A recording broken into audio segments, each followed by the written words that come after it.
On July 20th, 2011, Mark Waid's critically acclaimed series Daredevil premiered on store shelves. The series follows Manhattan native Matt Murdock as he attempts to manage his struggling law firm while fighting crime on the streets of New York as the vigilante superhero Daredevil. Since its premiere, Daredevil has become one of Marvel's most successful titles, both critically and commercially, and has been widely lauded by comic book fans. The relative longevity of the title is a testament to its popularity. Waid's run on Daredevil is about to enter its fourth year in publication, in spite of Marvel's habit of frequently rebooting or canceling titles. However, in March of 2014, Marvel could no longer resist this urge, and after 36 issues, relaunched the series with a new number 1, but with the same creative team.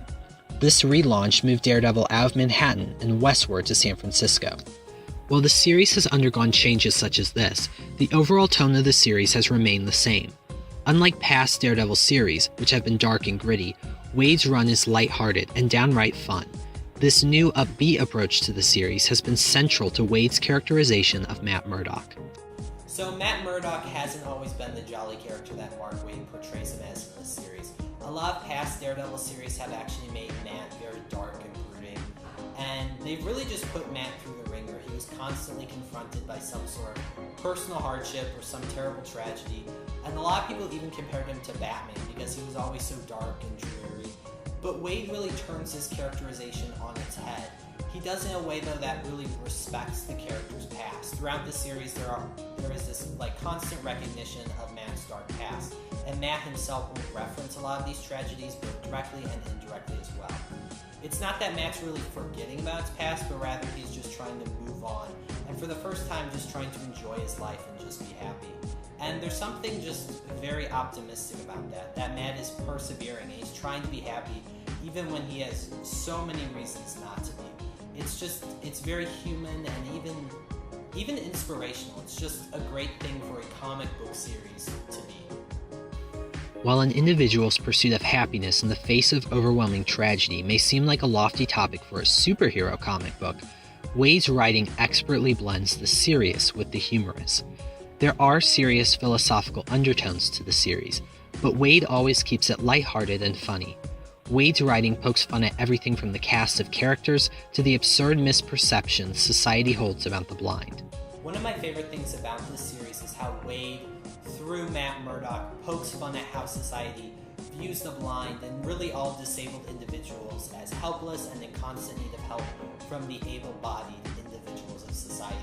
But Matt is more than capable of taking care of himself, and he's really always using his blindness to play tricks on his friends or get women, and it just stands in such sharp contrast to society's view of the blind. And the fact that Matt is using something that people often see as a burden in this way is just great to see. And it also gives disabled readers something to relate to. Comics are diversifying in a lot of ways. There are more roles for minorities and women, but there really aren't any major disabled characters in comics besides Matt Murdock. So it's great that Waid addresses Matt's blindness in such a direct and humorous way. Another common source of humor throughout this series is the relationship between Matt and his lifelong friend and legal partner, Foggy Nelson.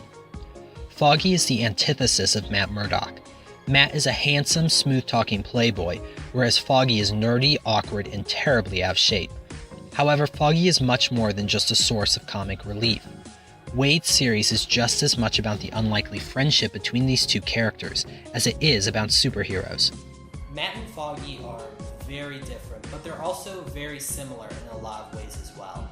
Both of them don't really have any family. All of Matt's family is dead, and Foggy is just really distant from his. But Matt and Foggy form their own family together. They're really brothers, and they're really good brothers at that. They always have each other's backs through thick and thin. Recently, the duo has had to cope with Foggy's grave diagnosis with cancer. While the situation has obviously been sad, it has underscored the love these characters have for each other. Despite a steady wave of supervillains attempting to kill him, Matt has been determined to be at Foggy's side throughout the whole situation.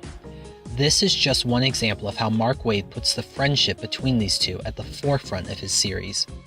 However, Waid isn't the only person working on the series. Daredevil's artwork is a constant source of acclaim for the series. Many talented artists have worked on the series, but Chris Samnee is most commonly associated with Daredevil. While many contemporary comic book artists worry about capturing a sense of realism in their work, Samnee takes a more stylistic approach. His illustrations are more cartoonish than other series artwork.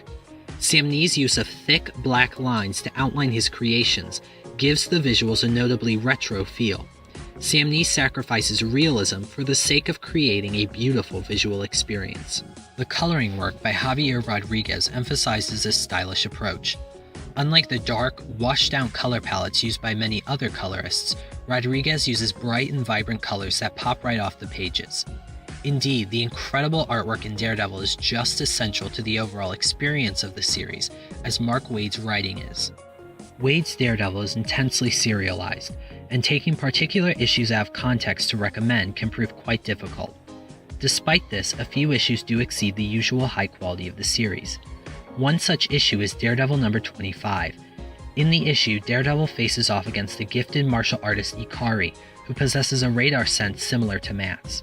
The interesting thing about Daredevil number 25 is that it really is just one big fight scene that is so incredibly well done. It's just incredibly cinematic, and it moves the overarching narrative of the series forward in a few really interesting ways, so it's not just some pointless fight. But what makes the issue so special is that it's actually an experimentation with how to use pictures and words in comic books. It's really just a testament to how the visual elements and the text-based elements of comic books can come together to create an experience really unlike any other storytelling medium. Other fan-favorite issues include Daredevil number 11, which sees the Man Without Fear team up with fellow Manhattan-based superheroes The Punisher and Spider-Man, and Daredevil number 36, which expertly sets the stage for Daredevil's move to San Francisco. Those interested in the series, however, are encouraged to start from the very beginning. There are currently 7 trade paperbacks in stores that collect the first 36 issues of the series, while an 8th collection will be released this November, which will begin collecting Daredevil's adventures in San Francisco. Despite Mark Waid signing on to pilot a new Star Wars series for Marvel, Daredevil shows no sign of slowing down. 3 years after its premiere, Daredevil is still one of the finest comic book series being released today. Daredevil is really just a phenomenal series. It's great for experienced comic book readers as well as those who have never touched a comic book in their life. It was one of the first series that I began reading on a regular basis, and it was the first series to really make me go to the comic book store and pick up every one of the monthly issues. And I had no experience with the character Daredevil whatsoever, but I still fell in love with the series. And the issues being released today are just as good as the ones that were being released 3 years ago when the series premiered. Daredevil is really just absolute comic book perfection.